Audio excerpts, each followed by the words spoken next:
Balochistan liberation army यानी BLA ने इस वक्त पाकिस्तान में कोहराम मचाया हुआ है। पिछले कुछ दिनों से ताबड़तोड़ हमले किए जा रहे हैं और इनमें पाकिस्तानी सैनिकों के भी मारे जाने का दावा किया जा रहा है। सबसे पहले आपको बताते हैं कि बलूचिस्तान का ये जो पूरा संगठन है, इसकी तरफ से एक ट्रेन को हाईजैक किया गया था। वो अलग बात है कि पाकिस्तान के जो सेना के जवान थे वो बलूचिस्तान इस लिबरेशन आर्मी के लोगों से लड़ते हुए नजर आए, लेकिन फिर भी पाकिस्तान में बैठे कुछ दिग्गज इसका ठीकरा भी भारत पर ही फोड़ते हुए नजर आए थे। नमस्कार, आप देख रहे हैं एनएमएफ न्यूज, आपके साथ मैं हूं नम्रता चौधरी।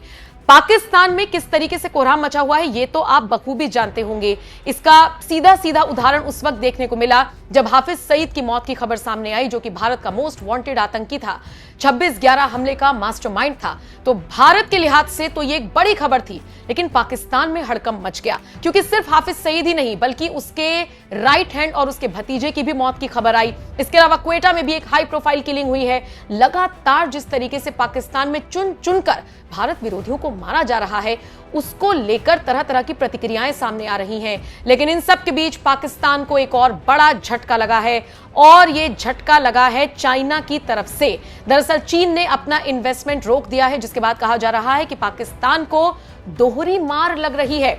एक तरफ वो बलूचिस्तान लिबरेशन जो आर्मी है उसकी वजह से फंसा हुआ है, और दूसरी तरफ अब उसकी इकोनॉमी भी पूरी तरीके से ध्वस्त हो जाएगी।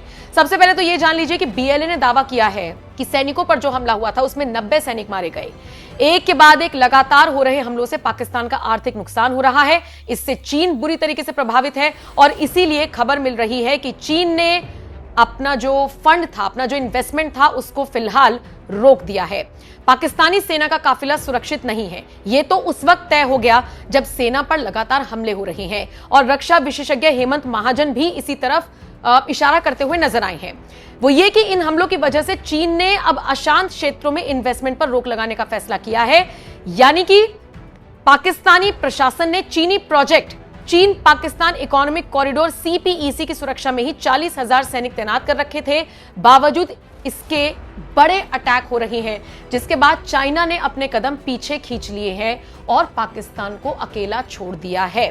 डिफेंस एक्सपर्ट आगे बताते हैं कि सीपीईसी को सुरक्षित रखना तो एक अलग बात है, लेकिन अगर पाकिस्तानी सेना खुद को सुरक्षित नहीं रख पा रही है और इतनी सारी ये जो खबरें आ रही हैं ये पूरी दुनिया को एक मैसेज देने का काम कर रही हैं, ऐसे में चीन मानता है कि सीपीईसी प्रोजेक्ट को बचाने की क्षमता पाकिस्तान की नहीं है। पाकिस्तानी सैनिकों की क्षमता कमजोर है।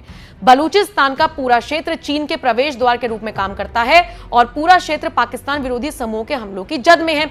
इसीलिए चीन ने इशारा कर दिया है कि जब तक हिंसा नहीं रोकी जाती, बीएलए का खतरा कम नहीं होता, तब तक इस प्रोजेक्ट पर रोक लगा दी गई है, और किसी भी नए प्रोजेक्ट पर भी इन्वेस्टमेंट चीन की तरफ से नहीं किया जाएगा। दूसरी तरफ चीन पाकिस्तान पर बलूचिस्तान में सैन्य कार्रवाई का दबाव भी बना रहा है, लेकिन लगता नहीं कि पाकिस्तानी सैनिकों के हाथों में अब कोई भी स्थिति है। उनके हाथ से स्थिति रेत की तरह फिसल गई है, ऐसा नजर आ रहा है। पाकिस्तान पर बड़े मिलिट्री ऑपरेशन का दबाव चीन तो बना रहा है, लेकिन पाकिस्तान के बस की तो हो। पाकिस्तान तो इस वक्त पल पल चाह रहा है कि बीएलए से जैसे तैसे निजात मिल जाए, तभी तो अब तो कोई ऐसा बड़ा एक्शन लिया नहीं गया है। बहरहाल अब देखना दिलचस्प रहेगा कि ये जो चीन का पपेट बनकर पाकिस्तान काम करता था, बुरे वक्त में चीन सिर्फ सलाह दे रहा है कि आप हमला कर दो, आप हमला कर दो, सैन्य दबाव बना दो, इन्वेस्टमेंट रोक दी, पुराने प्रोजेक्ट्स की भी और नए प्रोजेक्ट्स की भी। ये बताता है पाकिस्तान के कितने बुरे दिन आ गए हैं, और पाकिस्तान ने जो बीज बोए थे अब उसकी फसल वो काट रहा है, और आगे भी इसी तरीके से काटेगा। फिलहाल बीएलए को लेकर तो कहा जा रहा है कि एक तीर से दो निशाने कर दिए। एक तो पाकिस्तान की सेना को हिलाकर रख दिया है, दूसरा मैसेज देने का काम किया है कि अगर आप हम पर दबाव बनाओगे तो हम आपको मुंह तोड़ इसी तरीके से जवाब देंगे।